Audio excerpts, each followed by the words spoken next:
96.9 Listen anywhere. 哇，维族吧， وحده من سوريا 再聊聊天。 sur France Inter. Bonjour Anthony Bélanger. Bonjour Laetitia, bonjour à tous. Les relations se tendent entre le Maroc et l'Algérie. Oui, alors rassurons tout de suite nos auditeurs, les chances d'un conflit ouvert entre ces deux pays voisins sont infimes.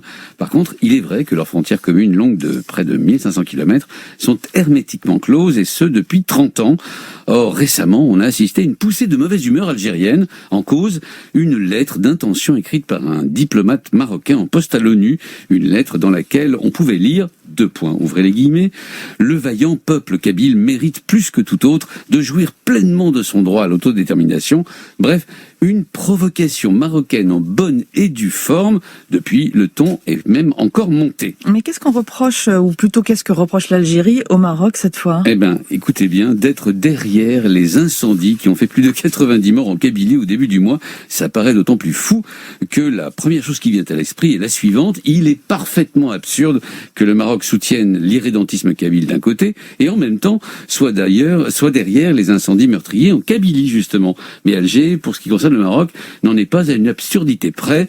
Et pour faire comme qui dirait bonne mesure, et le gouvernement algérien, réuni hier en haut conseil de sécurité autour du président Tebboune, accuse aussi l'entité sioniste, c'est-à-dire Israël et donc le Mossad. En fait, l'Algérie n'a toujours pas avalé la reconnaissance de la souveraineté marocaine sur le Sahara occidental, et ce par les États-Unis fin 2020, et celle simultanée d'Israël par le Maroc fin 2020 donc, d'autant plus que l'administration Biden semble avoir suivi le même chemin. Et on en arrive à ce que le Maroc, on accuse le Maroc d'incendie meurtrier en plein cœur de l'Algérie, j'y arrive. Hein. Oui, vous avez raison, il en faut un peu plus pour expliquer cette poussée de fièvre.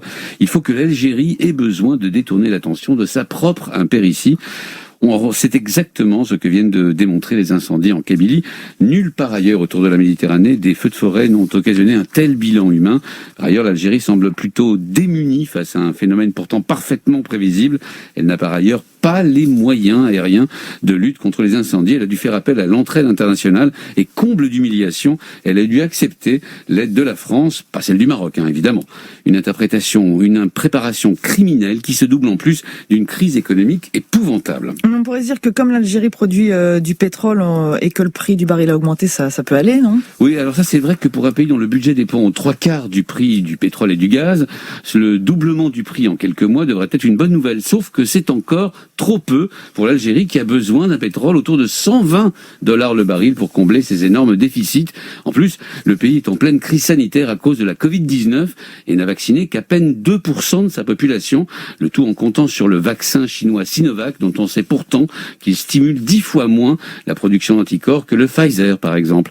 Comble de l'humiliation, le pays qui en Afrique a le plus vacciné est, je vous le donne en mille, le Maroc, avec un tiers de sa population immunisée. Ça en est trop pour Alger, qui a donc recours à la bonne vieille recette suivante. Lorsque tout va mal, toujours accuser le voisin, surtout si c'est le Maroc.